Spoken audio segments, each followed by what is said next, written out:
Hello everyone, Loremaster of Sotek here, back with another video, and I'm going to be trying to get through this quick because otherwise this could turn into another hour-long thing, and I don't want to do that. Before I jump into today's main topic, however, I do want to remind you all that the Adepticon live stream is going to be tomorrow evening. I'll make sure that a little timetable comes up here showing when the stream will be live, depending on where you are in the world, but I will be live streaming it over at twitch.tv/Loremaster of Sotek. I would love for you all to join me. It should be a super exciting show.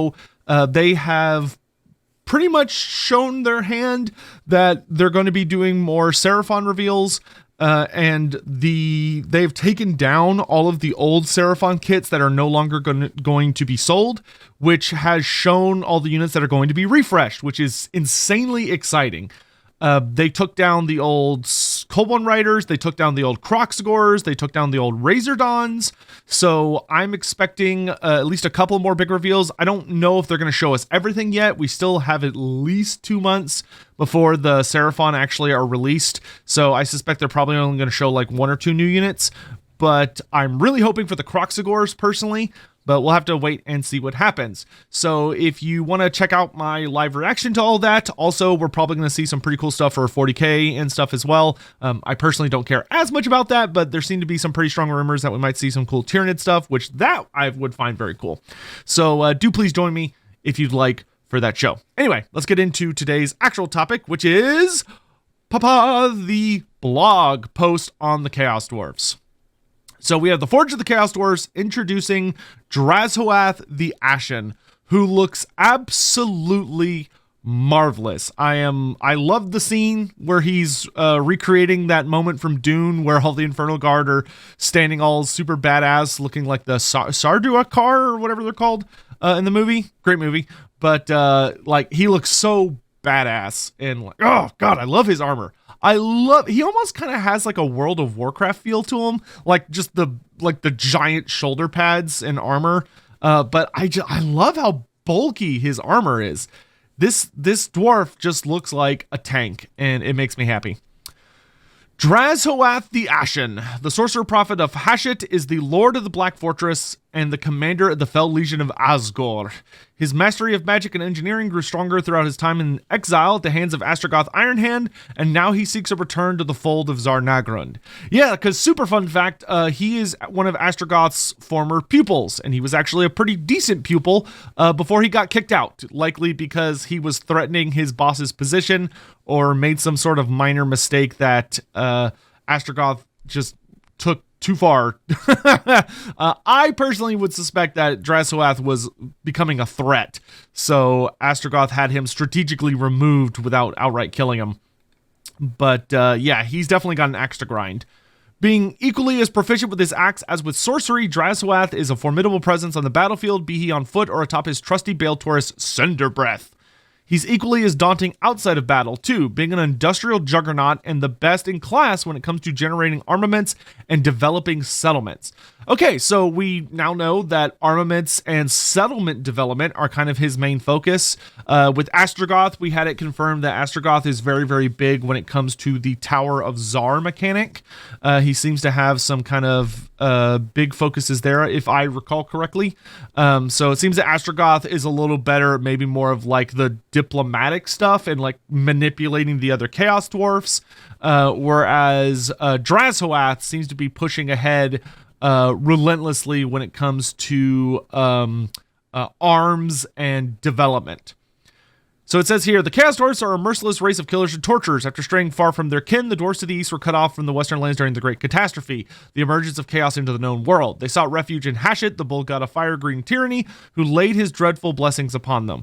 I always find it kind of misleading. I find it is misleading to tell people that they were cut off during the Great Catastrophe. Technically they were, but the way the sentence works is it seems like it's implying that the Chaos Dwarfs were they went to the east and set up on Zorn Uzkul, which is the Great Skulllands, the plateau to the north of the Darklands, before you reach the realm of the Chaos Wastes.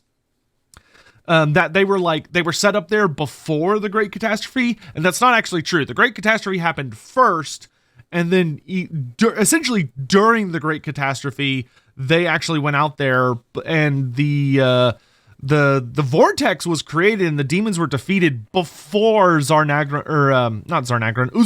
got cut off fully. Like I assumed they were fairly isolated, but I believe Uzkalak did not like quote unquote fall and go silent until a little ways after the creation of the vortex. But anyway, doesn't matter. Corrupted with access to powerful magic, hellish forces, and the fires deep within the earth, the Chaos Dwarfs demonstrate their industrial prowess with hell factories spanning miles across the known world. They've engineered infernal war machines unlike anything the mortal world has ever seen, with hell cannons so bloodthirsty they must be chained to the battlefield to prevent them charging into the conflict. Please, okay, is that confirmation we're getting a hell cannon rework? Because if we're getting a hell cannon rework, I would be so happy.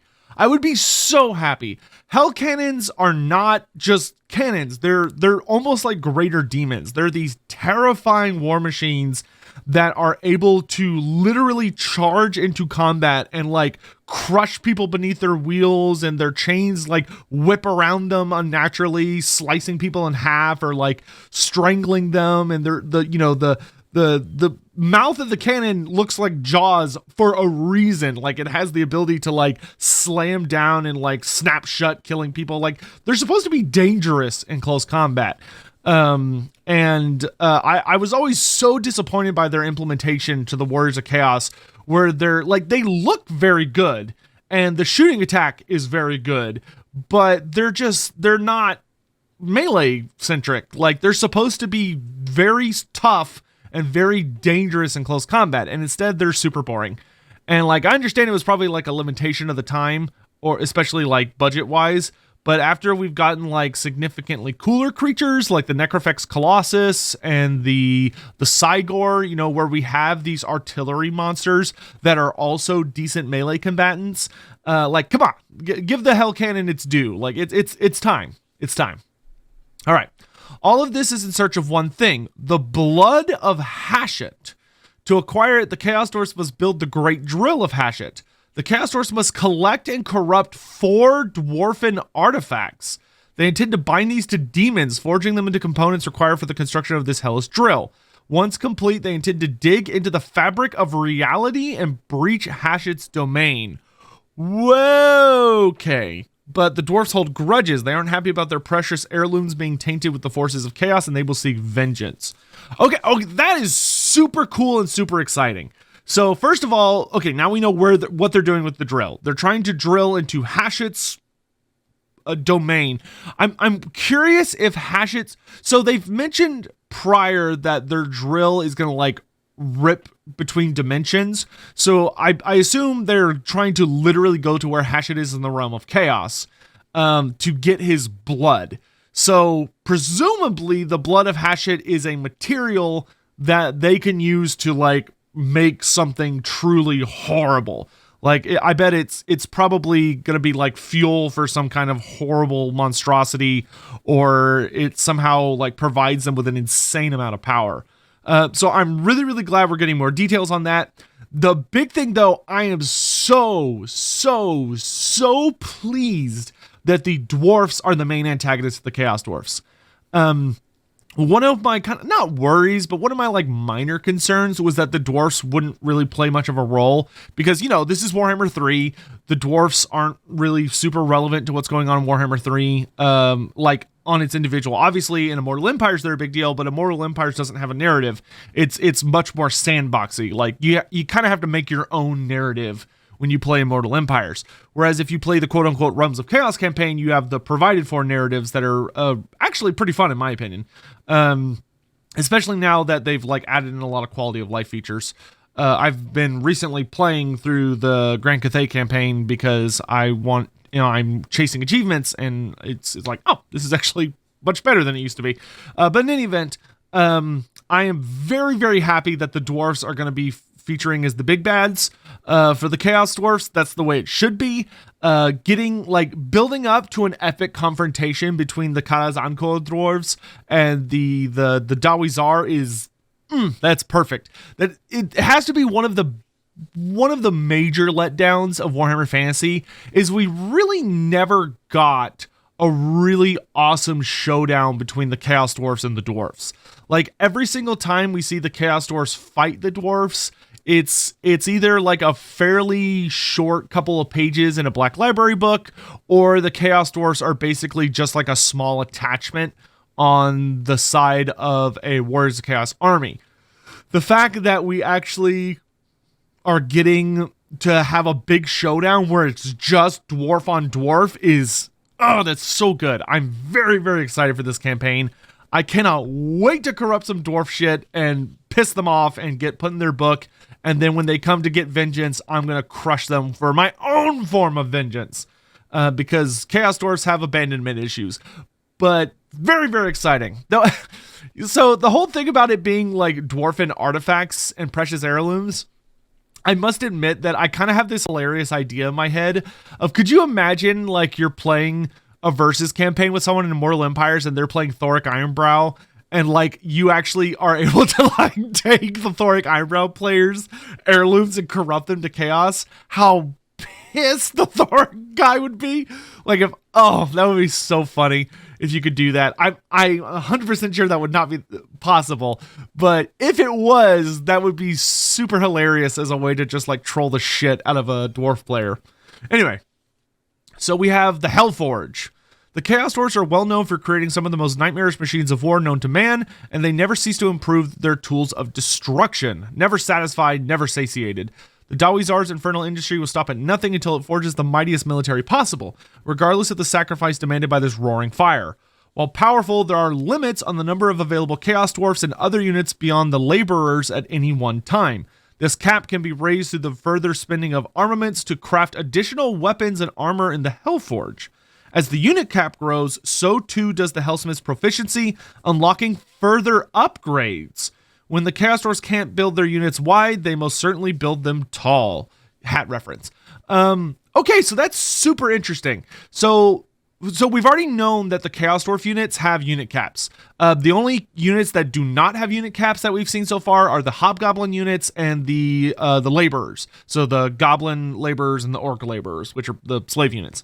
So it's very, very interesting to me that, so the Chaos Dwarfs are not like the Tomb Kings then. The Tomb Kings have unit caps, but they build their unit caps through construction. So they take settlements, they build certain buildings, those increase the unit caps for those units. The Chaos Dwarfs, it sounds like, increase their unit caps through the armament system. Or the Hellforge system, which we did see that there is a Hellforge button on the campaign screen during the Astrogoth playthrough, but they didn't click on it, so we don't know what it looks like yet. Presumably, when we get our next Let's Play footage, we'll hopefully get to see the Hellforge. I will say I really, really like that idea. It makes that armament resource like super important, that's how you get more guys. But what I really like is this line, which is, as the unit cap grows, you get further upgrades. That's super cool. So we know there's an upgrade mechanic for the Chaos Dwarfs. I'm curious how it's going to work. I wonder if it's going to be like Throt the Unclean, where it's like you pick a unit and you're able to assign to them various upgrades, or if it's going to be more like the Greenskin system, where you're able to select a unit and then like you can spend armaments to apply a buff to them. But like for it to work as far as unlocking further upgrades, I guess I lean more towards the Throt system, because I could see that being like, oh, you're actually like unlocking it. But you know, instead of the like flesh mutations, it's through technology. Very, very curious to see what this is going to look like and like how deep it goes. So far though, like it really feels like every mechanic that could deepen the complexity of the Chaos Dwarf campaign is there. Like, you know, complex economy with like all these additional resources, complex tech tree, and that there's 3 different ones, complex diplomacy with the Tower of Tsar system, where you're like really actually legitimately encouraged to work with the AI factions to unlock the higher tiers, rather than just like curb stomp them to force confederate them. And also now units, there's a unit upgrade system. Very cool. All right, among the most legendary warrior codes within the Chaos Dwarf Empire, the Infernal Guard is the sworn task of defending the Citadel from any that would assail it, and to exert the will of the Lord of the Black Fortress without question and to the death. Stricken by shame and humiliation, the prideful nature of the Chaos Dwarf eludes them. As such, their faces are sealed shut behind iron and bronze masks, only to be torn for their flesh once they achieve great glory. leaving the faces of scarred warriors visible once again. As high-tier troops of the Chaos Dwarfs, the Infernal Guard can wield a variety of weapons in battle, including great weapons, an axe and shield combo, and fearsome fire glaives. Both relentless and cruel, these warriors will stop at nothing in their hunt for redemption. These are my favorite Chaos Dwarf unit, like of the actual Chaos Dwarfs themselves. I know a lot of people love the big hats, like either for the memes or they genuinely think they look cool, or they're like part of the old guard and they like really like their classic Chaos Dwarfs. But for me, this is like, oh, they look so hardcore and badass. Like, I love the helmets. I love how heavily armored they are with like the scale plating and everything. It's just, it's like, peak aesthetic. Peak aesthetic. Oh, the Kadai. The Chaos Dwarfs certainly have a demonic side. Nowhere is it better illustrated than through the monstrous Kadai, chaos demons that were enslaved and bound in iron war armor. They are the scions of fire, and they serve the demon smiths of the Chaos Dwarfs. This is a little bit of a like an oversimplification, calling them chaos demons that are enslaved, because they're not really. They're more like the essence of demon stuff. Because they're more like the Chaos Dwarfs figured out essentially how to create life by using like the fundamental particles of chaos itself, which is like the stuff that demons are made of, right? It's not like they took a blood letter and then they bound it inside this armor and it pops out as a fireborn. It's significantly more complicated, but I can understand they didn't want to waste a lot of text on that.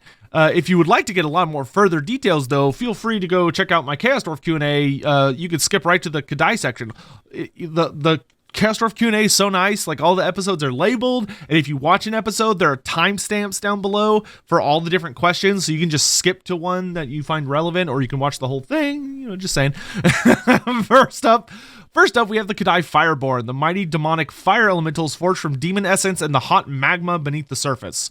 They are mindless creatures of destruction, made too powerful by their creator's desire for war, or for power, and are the stuff of legend. As monstrous infantry, the Kadai Fireborn launch flaming attacks upon their prey, that makes sense, using their blazing bodies to increase their own physical resistance while reflecting damage back at their enemies. Whoa, their intensity grows stronger the longer they spend in melee. That is super fucking cool. Okay, so there is a special rule the Chaos Dwarfs had in tabletop called Blazing Body, which they directly reference here. Blazing Body was a special rule that existed on the Bale Taurus, the Great Taurus, the Kadai Fireborn, and the Kadai Destroyer. And the way Blazing Body worked in tabletop was that it basically just gave you a ward save, and if someone tried to shoot you with a fire attack, you had like a much better ward save. But it also could cause damage to people in base-to-base contact with you because you burn them.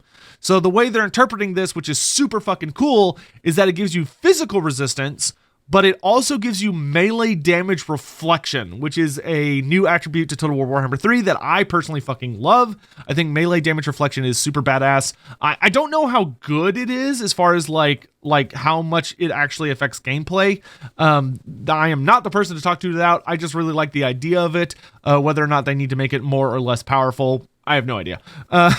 But this is really badass. I also love that it grows stronger the longer you're in melee.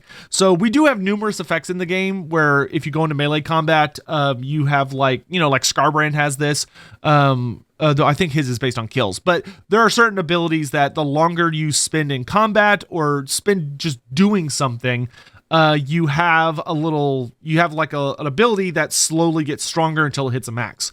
So for them, it sounds like their physical resistance and their melee damage reflection will get stronger for the longer they're in combat, probably up to a cap, which is that's really, really cool. So the more they're fighting, although they're taking damage, it means the tougher they're going to get and the more damage they're going to deal back to people trying to hurt them in melee, which is just fantastic. And it is a really cool implementation of that rule. But use them wisely, for the brightest flames often burn out the fastest. Once shattered, the runes that maintain their unbreakable attribute are rendered inert, leaving them susceptible to demonic instability. Oh, okay, so that's super cool. That's very, very interesting. That is very interesting. So, that's funny. You can see the lexicon for Dark Tongue right here. All these symbols that they have like pointing that they wrote all over the Kadai, that's the written language for Dark Tongue, which is the language of like demons and the forces of chaos. Anyway, So, this is super. So Kadai and Kadai Destroyers were unbreakable on tabletop. However, the downside to them is, I don't remember what it was called. It was called like Burning Bright or something like that. But they had a special rule where basically every single turn you rolled a toughness test, which is that you would roll a single d6, and if it was higher than your toughness, which for the Kadai was 4, so if you rolled like a 4 or a 5, or sorry, a 5 or a 6, it would represent them like burning through the runes that keep them alive, so they would hurt themselves. That way, like, you couldn't necessarily rely on them to just like live forever, despite the fact they were unbreakable. But obviously this would not translate very well to Total War if translated like purely faithfully, because it would essentially be like a weird cooldown timer that every time it ticked, you'd have like a percentage chance of taking damage for no matter what you were doing, which would obviously be super dumb. So I like the way that they're doing it is that you're unbreakable until you're not. And once you're no longer unbreakable, you gain the normal demonic instability rules. So basically you're unbreakable, I'm assuming the way this, so it says once shattered the runes that maintain it. So I'm assuming it is that maybe once you take enough damage. That's the only way I could think that making sense. Is like they have a rune and then it gets broken when they're like hurt enough. So maybe it's that you're unbreakable, and then once you lose enough health, you're no longer unbreakable. And you become, you start suffering from normal demonic instability rules. So then you go to having normal leadership, which if it gets low enough, you start unbinding. And then obviously if you shatter, demons die super duper fast when they shatter.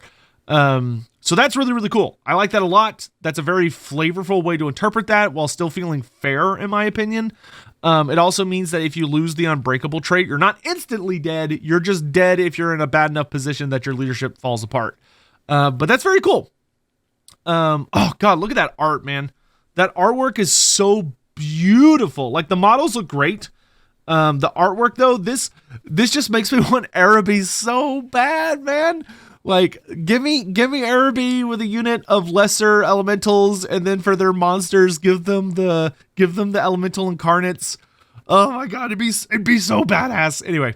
Those mad enough to crave more need look no further than the Kadai Destroyers, giant constructs of burning hatred that's fueled by the blood of sacrifices.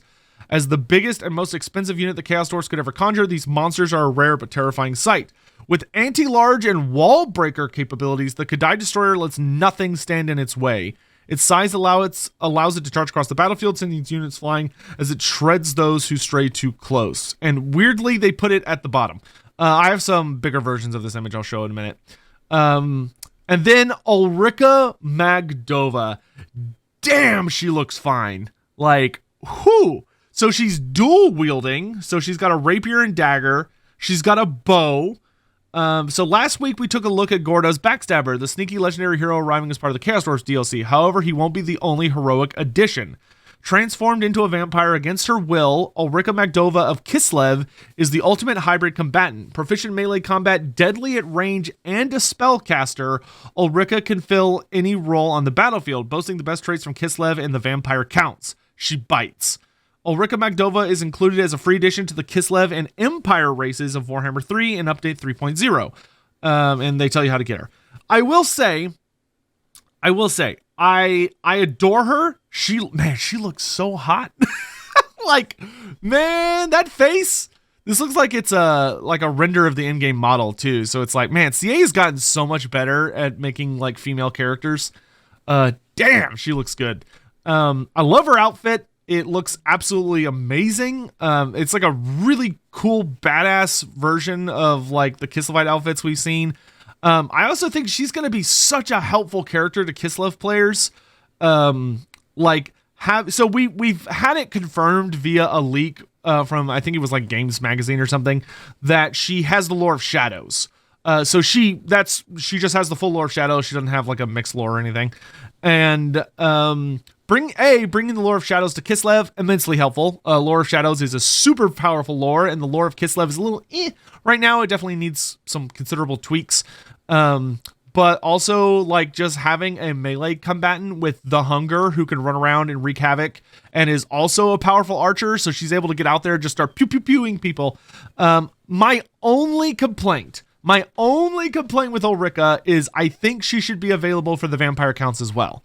Although Ulrika is not usually very sympathetic to the vampires, she has worked with them. Like she, in the end times, she full on serves under Vlad von Karstein. Like she joins his cavalry regiment and serves as like one of his elite fighters, up until she joins Felix when he heads north to go find Gotrek, and they go deal with the whole Throg incident.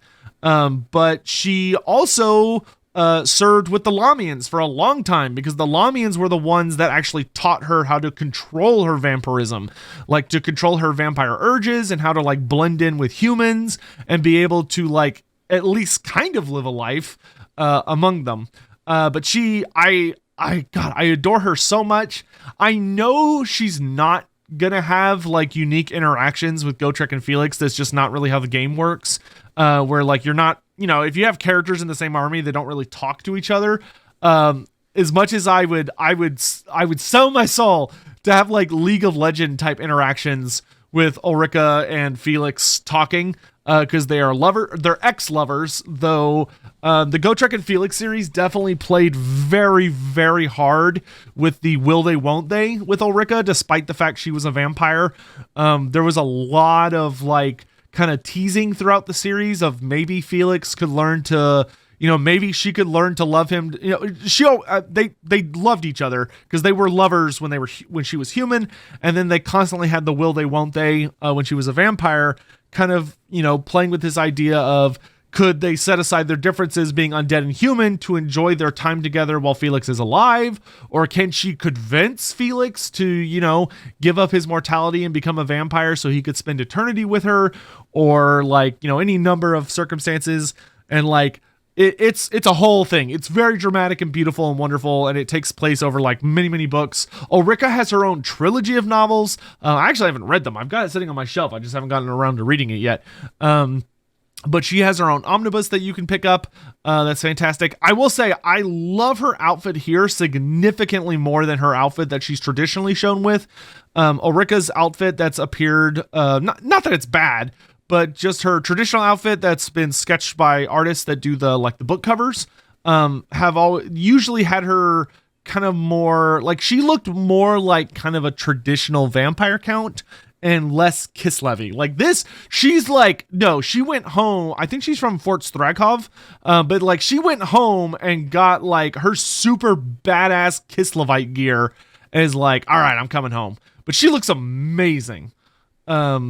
Easily within like the top 3 hottest characters in the game now. Anyway, Do I have a problem? Anyway, so she looks amazing. I'm very excited to see her in the game. More legendary heroes, awesome. I think the thing we need the most is more legendary heroes. I know a lot of people like legendary lords, but we've got almost 100 of them, and like they're gonna just keep coming. I think it's important for us to get heroes in where we can. Don't get me wrong, I still want lots of legendary lords, but I think that like, especially because they're just now kind of coming around on legendary heroes and being like, oh yeah, people actually want these consistently.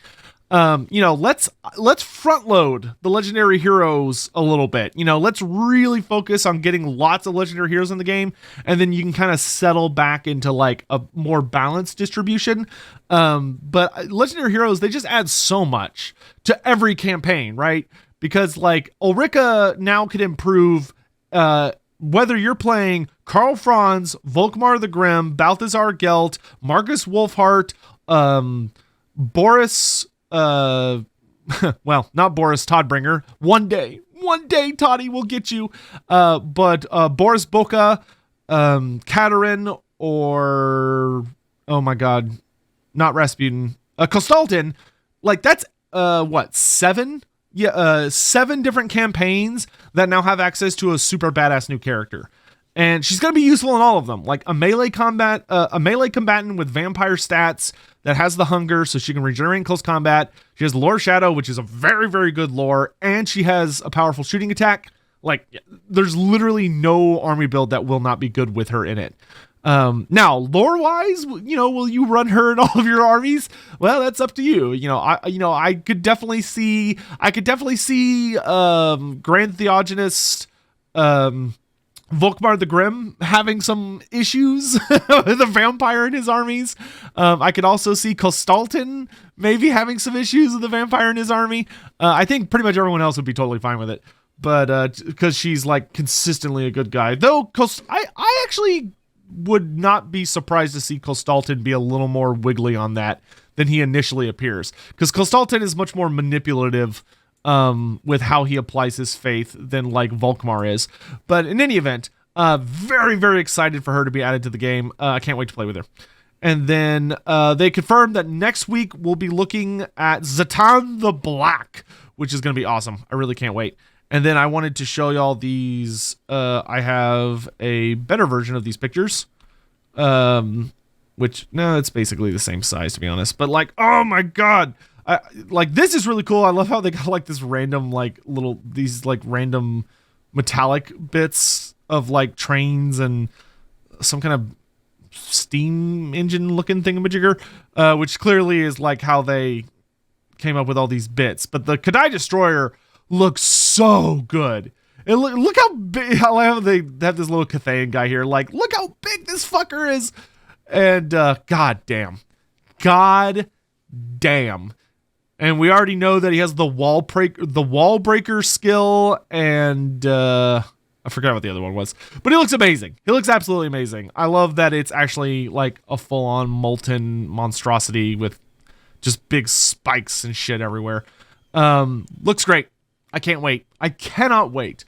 So I'll see you guys again soon, because I'm sure there will be more to talk about in the near future. But until then, please take care. Don't forget Adepticon tomorrow. It's probably going to be absolutely insane. Tyranids, Lizardmen. We've heard rumors of Free Cities of Sigmar, which are basically the new Empire, making an appearance. So should be pretty hype. In any event, that's gonna be it for me. I will see you guys next time.